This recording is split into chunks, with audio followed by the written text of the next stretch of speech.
Day 3 na tayo ng pag-aalaga natin kay Netoy, mga kalapatid. Titingnan natin kung nag-i-improve ba yung kalagayan niya, mga kalapatid. Kasi last time, parang ano eh, hindi siya natutunawan. Kaya check natin ngayon. So, eto siya. Pero ayan, kung makikita nyo naman dito, ayan o, nakatayo naman siya.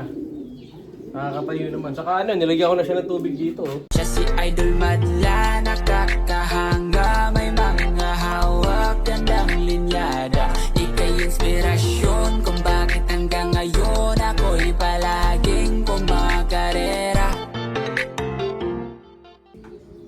Ayan, may tubig na siya dito. Ano pang naging problema niya sa tubig. Pero yung butchi nga niya, ang laki pa rin ng butchi niya, yung si Netoy, mga kalapatid. So, ang pangit pa rin ni Netoy. So, may dala pa rin akong ganito. Tawag dito, Cure Gold. Panggamot sa sipon kasi may sipon siya eh. Pero tingnan natin, baka mamaya wala na pala sipon. Pero at least mabigyan natin siya nito ng 3 to 5 days, no? So sunod-sunod yun, sa hapon ID yan. Bago na. Siyempre, bawal pa rin natin yung ano niya dito, yung pinaka-pang-inject niya. Ayan, kunin natin siya. Nitong, ayun siya mga kalapatid, so. May ano, yung ilong niya, oh, ayan, oh. Ito ba ilong niya? May ano yung ilong niya, eh. Meron siyang sipon talaga, malakas yung sipon. Tumama kay Netong. Pero nakakalakad naman siya, oh, di ba? Hindi natin yung baon niya. Subo natin ito sa kanya, syempre. Mauna to, bago yung ano. So, mas marami yung tubig dito sa pagkain niya. Dahil, ang tawag dito? Kulang siya sa tubig. Pero ayan, kita niya, kakamot-kamot naman, oh. Barado nga lang ang ilong. Pero tatanggalin ko yan. I-kuskusin natin mga kalapatids. Ayan, tayo ko lang yung stand ng phone natin dito. Yan. Set up ko lang yung stand. Yun o. Yan. Kita ba kami? Ayan na siya mga kalapatids. So ito yung pang bigay natin. Siyempre, pasahin lang natin ng konti ito. Yan. At nabasa na, pwede na isubo sa kanya.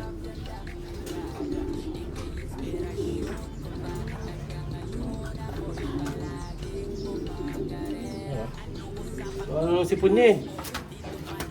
Grabe yung sipon niya mga kalapatids. Ayan o, so pag pinindot natin yung ilong mga kalapatids.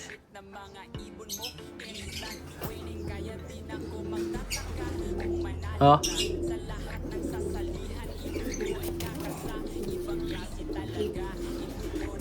Yung tinatanggal natin mga kalapatids. Yung pinakasipon niya. No? So ganyan talaga, may ano siya eh. Babarado talaga yung ano nito, ilong. Kaya dapat tanggalin natin. Ayan o. So kumbaga ano siya, kapag mag-alaga ka ng ganito, hindi pwede yung ano, maselan. Kasi hawak ka talaga ng ano dito, ng sipon, ng dumi. Ayan. Pero pag naka ano naman to, napasurvive natin. Ano kapal na sipon niya, oh. Magandang iano nitong si Netong. I-improve niya. Magiging magandang ano to. Magiging magandang free flight. Ayan. Diyan siya madededo mga kalapatids eh. Pag di siya nakahinga.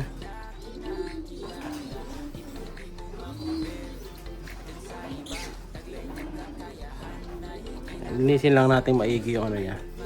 Yung ilong niya.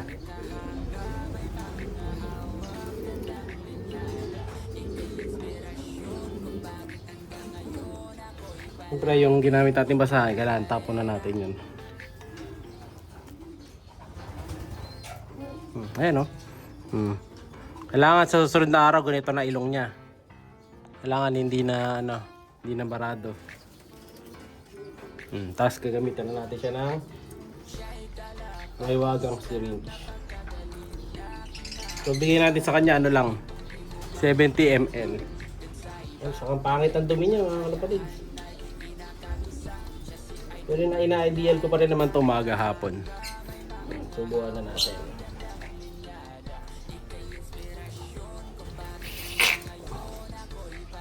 Hindi na shoot maigi. Naligo ka tuloy. Hindi na shoot maigi, mga kapatids. Naligo tuloy yung mukha niya. Ayan, eh. Pinasa natin. Kalat ka pa tol ah. Sorry.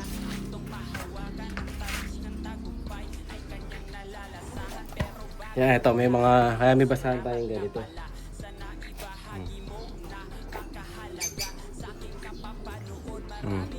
Ayun natin yung mukha niya. Punasan natin yung mukha.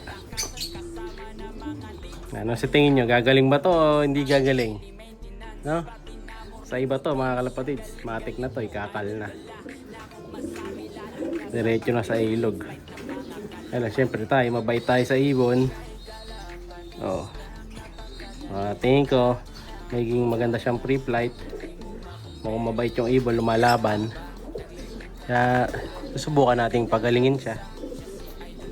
Okay naman siya. Puno na rin, busog na. So, pagkakain niya ng ganito, alam niyo na, sana siya didiretso dito na sa kulungan. Yan. Ang ganda naman na itsura niya dito eh. Oh. Sana magtuloy-tuloy. 1 week to, malalaman natin kung ano talaga. Kung gagaling siya, ma-recover, or hindi na. Pag di na-recover, ganoon talaga. Diretso langit na to. Pero pagka recover na makikita ko, mukhang hindi naman siya nahihirapan. Ito tuloy-tuloy natin ang ano, pag-aalaga sa akin. So yun muna para sa araw na to. Update ko ay ulit bukas kung kamusta yung magiging kalagayan niya. Saka yung update ko rin ko pala bukas dun sa ano, yung sa mga ibon natin na nakuha yung 5. Kung kamusta na sila matapos natin gamutin yung one eye. No? Update ko kayo. Bye-bye! Saka sa pag-bird comment na palagi. Malapit na. Choo! Boss Dane, ito na yung grizzle hen mo na papadala natin yan bukas dyan sa may Pasig. So off color nga mga kalapatids ang nadali ni Boss Dane. Ayan, maraming salamat sa pagkuha. So hen yan, ito na dito siya sa hen section natin. Ito naman yung mga barako section. So meron mga available pa tayo dyan kung gusto nyo mag-avail.